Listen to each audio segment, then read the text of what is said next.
I say barbarism because anti-Semitism is a disease carried by barbarians that threaten all civilized societies.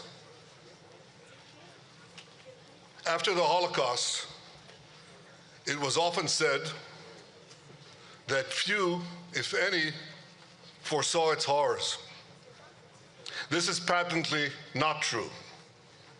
Herzl saw it at the turn of the 20th century.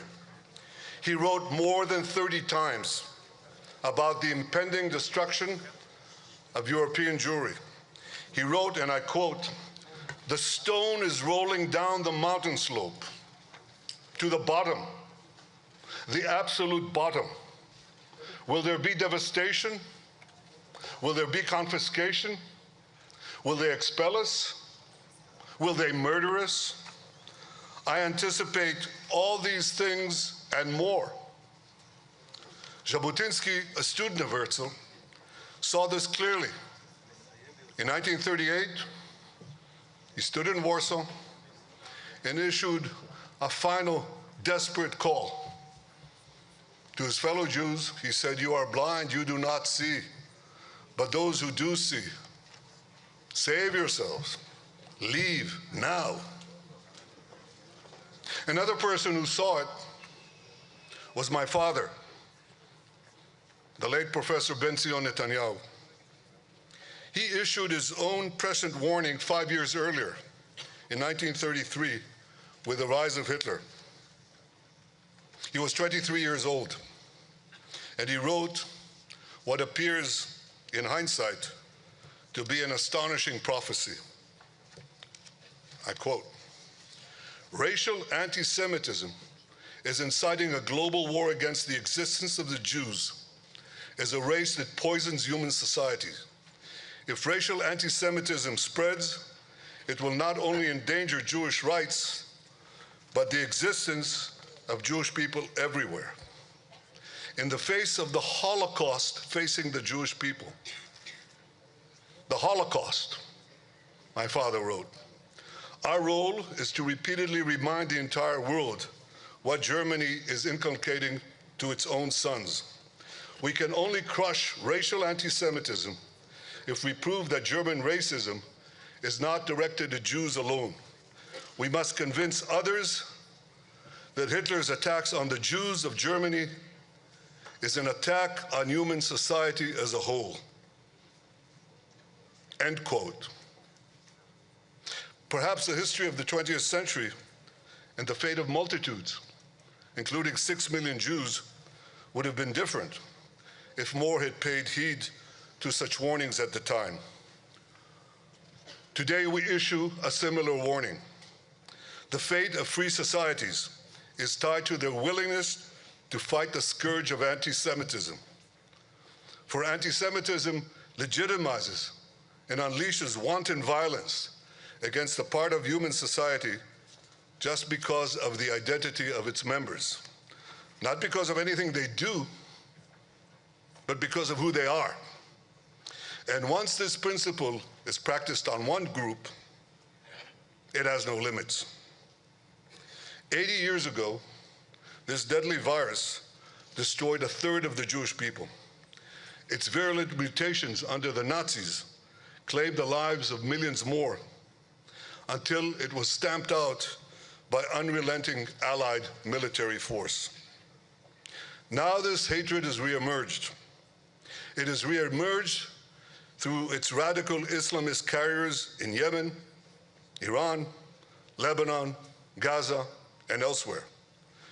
These anti-Semites wish to destroy not only the Jewish state, they seek to destroy the forces of modernity in the Arab and Muslim world. They seek to drag it back to a primitive and violent medievalism. Nowhere was this fanaticism better demonstrated than on October 7th. The Hamas monsters who attacked us on that day beheaded our men, raped our women, and burnt our babies. They took 251 innocent people hostage, including grandmothers, including their grandchildren. We brought back 196 196 of these hostages, 147 of them alive. We are determined to bring all of them home. But here's what we learned that day, for those who needed to learn it. We learned that if they could, these savage Hamas killers would murder all of us, down to the last man, woman, and child. And this hatred, as Chancellor Scholz of Germany told me, he said, they're not different from the Nazis. They're exactly the same as the Nazis. That is true. But today, the Jewish people are in a different position from where we were on the eve of the Holocaust. The Holocaust comprised of 5,000 October 7th. 5,000. The scattered and defenseless Jewish people were totally powerless to resist it. This is not the case today. Today we have a state. Today we have an army. Today we can defend ourselves. And today we do defend ourselves. Our brave soldiers, our brave, incredibly brave soldiers, rolled back the terrorist tide. They boldly fight against our would-be destroyers. For 18 months, they have fought like lions on 7 fronts.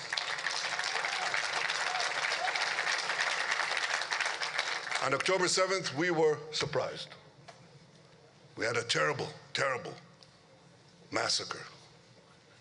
And many believed that Israel was on the verge of extinction. Nasrallah put it very clearly. He said the Jewish state, the Jewish army, that's no more than a spider's web, and it could be easily swept aside. Well, a year and a half later, Nasrallah is gone, Haniya is gone, Sinwar is gone, Def is gone, and Assad is gone. We have battered Hamas. We have brought Hezbollah to its knees. We destroyed the remnants of Syria's army. We hit the Houthis with the great help of our American allies. And we exposed Iran's vulnerability. We have changed, we are changing the face of the Middle East. We are giving it a new future. Yet as we win the war against the forces of anti-Semitism in the Middle East, the fires of anti-Semitism rage in the heart of Western civilization.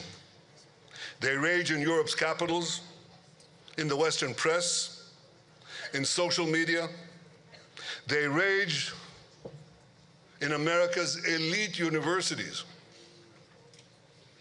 I went to one of them. I can't believe that in Boston, in Cambridge, in MIT, where I went to school, in nearby Harvard, in Columbia and New York, and elsewhere, people are demonstrating with passion. These ignorant demonstrators. Who are they demonstrating for? For these murderers, these rapists, these mass killers. This is a reflection of a deep rot that has pervaded the intellectual hub of free societies. And this vilification of Israel, the Jewish people, and Western values has been propagated by a systemic alliance between the ultra-progressive left and radical Islam. It must be resolutely fought by civilized societies to safeguard their future. This is why we must all commend President Trump's decisive actions against anti-Semitism, and we must pressure other governments to do the same. I know that you share this resolve to fight anti-Semitism. That's why you're here. That's why I salute your coming here to Jerusalem, to express your refusal to cower before anti-Semitism. Now you have come from many lands. I welcome all those from across the political spectrum, be they from the left or from the right, who realize that anti-Semitism is intrinsically evil and that it threatens their own future. I salute you for coming to Jerusalem. And as for the Jewish people, Well, many wonder why anti-Semitism has persisted from the Middle Ages down to modern times. The answer to this is complex, but it has two powerful and prominent elements. Throughout the course of their wanderings, the Jewish people suffered from a deadly duality. They were prominent, but they were also weak. And this deadly duality invited envy and aggression with horrendous consequences down the ages. The nations of the world have long been habituated to regard the Jew as a helpless victim, totally powerless before plunder, pillage, and pogrom. Well, you know from your own lives and from the lives of nations, old habits die hard. Sometimes it takes more than a generation to effect a change of perception. Our tormentors are now undergoing a change of perception. They realize a simple truth. We are no longer powerless. We are no longer weak. As Herzl predicted in 1896, the Maccabees, he said, the Maccabees will rise again. The Jews who wish for a state will have it. We shall live at last as free men on our own soil. The world will be freed by our liberty, enriched by our wealth, magnified by our greatness. And whatever we accomplish there for our own welfare will powerfully benefit all of humanity. All this has happened. Israel is a fount of innovation, of progress, which we share with all of humanity. But the most important change is this. Our soldiers are truly the modern Maccabees. We refuse to surrender to terrorism. We do not bow our head to anti-Semitism. We fight back.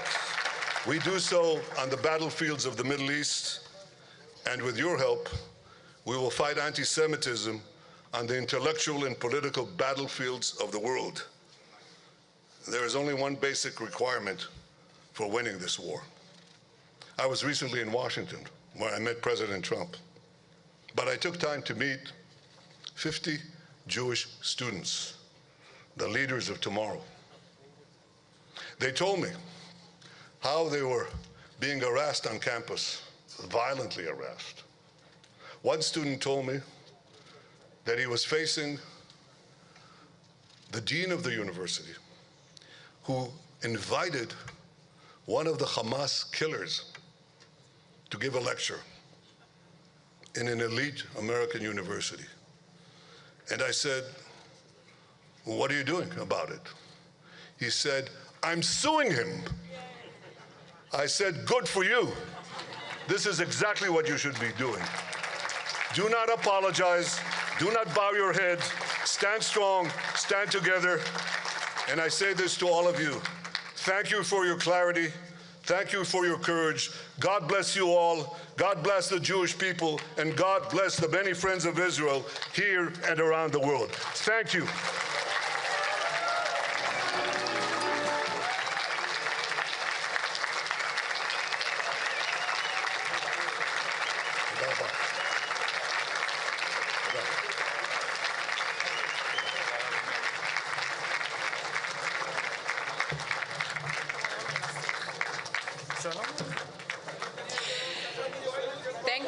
Thank you so much for honoring us, Prime Minister Netanyahu.